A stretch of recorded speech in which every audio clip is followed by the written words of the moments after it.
of my YouTube channel, The Narrator of Stories.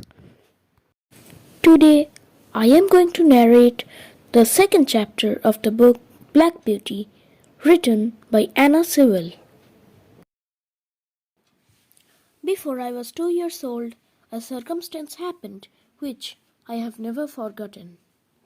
It was early in the spring, and there had been a little frost in the night, and a light mist still hung over the plantations and meadows. The other colts and I were feeding in the lower part of the field when we heard, quite in the distance, what sounded like the cry of dogs.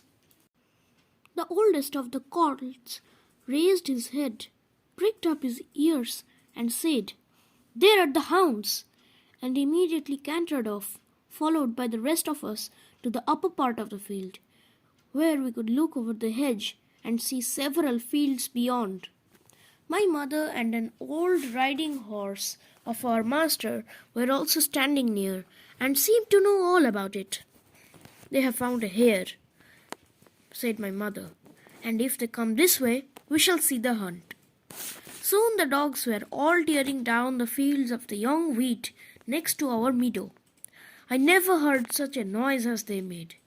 They did not bark, nor howl, nor whine, but kept up a yo-yo-oh-oh at the top of their voices. After them came a number of men on horseback, some of them in green coats, all galloping as fast as they could. The old horse snorted and looked eagerly after them, and we young colts wanted to be galloping with them, but they were soon away into the fields lower down. Here it seemed as if they had come to a stand. The dogs left off barking and ran about in every direction with their noses to the ground. "They have lost the scent," said the old horse. "Perhaps the hare will get off." "What hare?" I said. "Oh, I don't know what hare. Possibly it may be one of our own hares out of a plantation. Any hare they can find will do for the dogs and men to run after." Before long, the dogs began their yo-yo-oh-oh again and came back all down together at full speed, making straight for our meadow at the part where the high bank and hedge overhung the brook. "Now we shall see the hare," said my mother, and just then a hare, wild with fright, rushed by and made for the plantation. On came the dogs, followed by the huntsmen. The dogs burst through the bank, leaped the stream, and came dashing across the field. 6 or 8 men leaped their horses clean over the hedge and stream, followed close upon the dogs. The hare tried to get through the fence, but it was too thick, and she turned sharp round to make for the road. Alas, it was too late. The dogs were upon her with their wild cries. We heard one shriek, and that was the end of her. One of the huntsmen rode up and whipped off the dogs, who would soon have torn her to pieces. He held her up by the leg, torn and bleeding, and all the gentlemen seemed well pleased. As for me, I was so astonished that I did not at first see what was going on by the brook, but when I did look, there was a sad sight.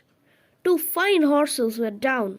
One was struggling in the stream, and the other was groaning on the grass. One of the riders, covered with mud, was getting out of the water. The other lay quite still. "His neck is broken," said my mother. "And serve him right too," said one of the colts.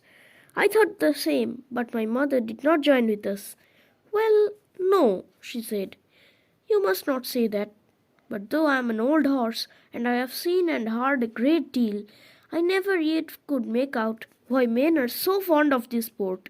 They often hurt themselves, spoil good horses, and tear up the fields, and all this for a hare, a fox, or a stag that they could get more easily some other way. But we are only horses and don't understand." Whilst my mother was saying this, we stood and looked on. Many of the riders had gone to the young man, but my master, who had been watching what was going on, was the first to raise him.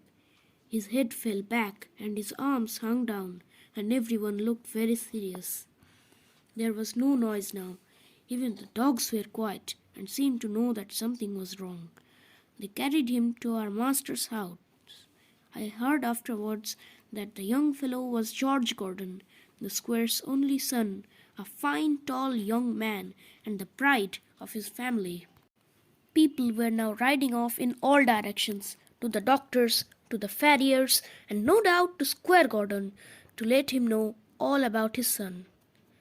When Mr. Bond, the farrier, came to look at the black horse that lay groaning on the grass, he felt him all over and shook his head. One of the horse's legs were broken. Then someone ran to our master's house and came back with a gun. Presently there was a loud bang and a dreadful shriek, and then all was still. The black horse moved no more. My mother seemed much troubled. She said she had known that horse for years. His name was Rob Roy, a good, bold horse with no vice in him. Afterwards, she would never go to that part of the field.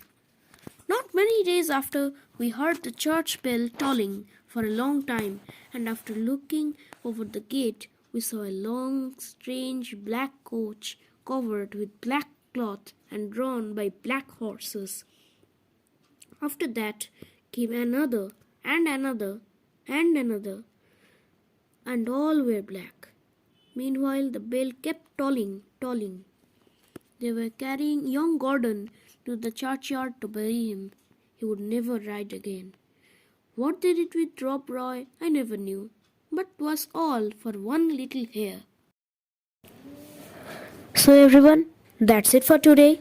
I will meet you in the next video of my YouTube channel, The Narrator of Stories. If you like this video, please don't forget to hit the like button, and if you want to hear more stories like this, you can subscribe to my channel and press the bell button next to it so that whenever I upload a video, you get a notification. Okay, so meet you in my next video.